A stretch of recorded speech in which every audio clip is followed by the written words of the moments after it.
Hi everyone. So this is a 15-minute or a 5-minute, I guess, fun fact on how to do ionic compounds. So generally speaking, there are two types of compounds. There is molecular compounds and there are ionic compounds. And today what we're going to focus on is we are going to focus on ionic compounds. And the best way to describe an ionic compound is that it is a metal coming together with a nonmetal. The other way that you could describe it is you could say that it is a cation coming together with an anion. Now, in order to understand what an ionic compound is, we need to understand the origins of the word ion. Ion simply means it is a atom or atoms with a charge. And so then when we describe them as either a cation or an anion, what we're actually doing is saying that it is a positively charged thing coming together with a negatively charged thing. And that can be the case as well for metals versus nonmetals. So the next thing that becomes apparent is how do we describe what are our metals versus what are our nonmetals? And generally speaking, everything that falls on the left side of the staircase. So this is the staircase here. Everything that falls on the left side of that, we would describe these ones all as metals. Or you could describe them as the cations. Those terms are generally interchangeable. There's a few exceptions. And then everything on the right-hand side over here, these guys are described as the nonmetals or the anions. And if you look closely at the periodic table, what you'll notice in terms of a trend about all of these is that all of the elements in the metals section, generally speaking, have positive charges. So in the top right-hand corner of our lovely periodic table, they have positive charges. And then if you look over at the right-hand side in the non-metal section or in the anion section, these guys have negative charges. And so what we get to do with ionic compounds is kind of play chemical matchmaker, where we get to combine some sort of positive charge with some sort of negative charge. Something having a positive charge means what it wants to do is it wants to give away its electrons. And if something has a negative charge, it means that in its natural state, it wants to receive electrons from some other source. And so that becomes a perfect scenario. These metals over here want to give up an electron, and the nonmetals, they want to receive the electrons that the metals are giving up. So where that becomes increasingly important and where we get to find all of these charges is we get to look at our ionic table here. And what you'll notice is that it's divided into two sections. It's divided into the cations or the positive ions. Everything on the left side is positive.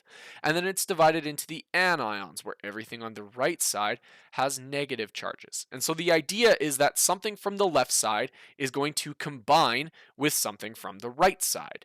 That is, in essence, how an ionic compound is formed. Something from the left side comes together with something from the right side. So what we're going to do is we're going to grab onto a really common example here. We are going to grab onto lithium fluoride. So we're going to grab lithium and we're going to grab fluoride. And we are going to see how those two come together. And so we're going to talk about this in terms of two aspects. One of the aspects that we will talk about it in is we will talk about it in terms of its name. So we're going to have lithium coming together with fluoride. Oh, I wrote Florida. It's a wonderful musician.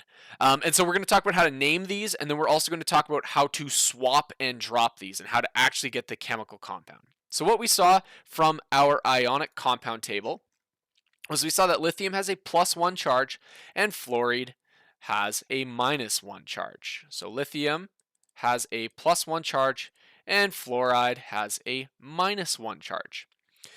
So first, let's talk about the naming. The naming is incredibly easy with ionic compounds. Literally, all that you want to do is you want to see what two ions, what cation and what anion are you working with.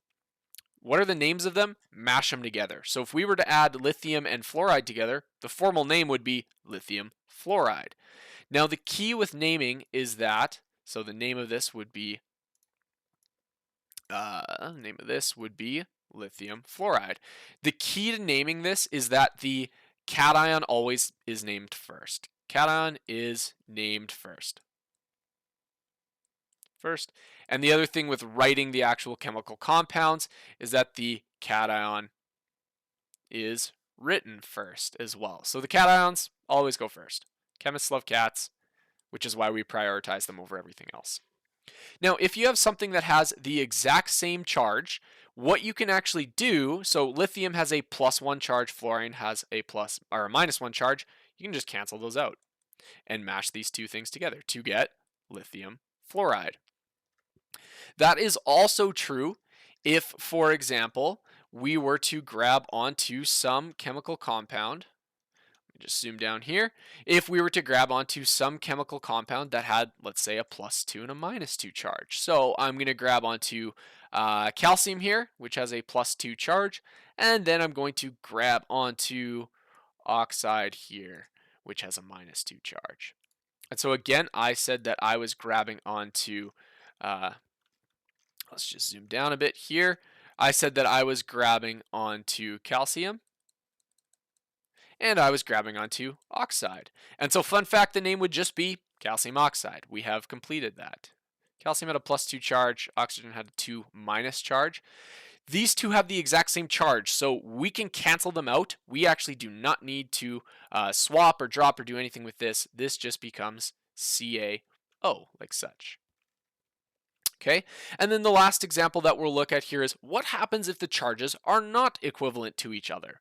So we've already got calcium. Let's grab fluoride and let's try to see if we can mash those two together. So we're going to take calcium, which had Ca2+, and we're going to take fluoride, and again, the name of that would just simply be this up top here. So then we're going to take fluoride, which has a -1 charge.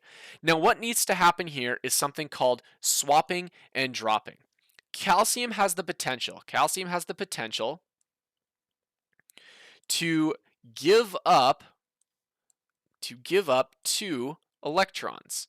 And fluoride, it has the potential to receive 1 electron.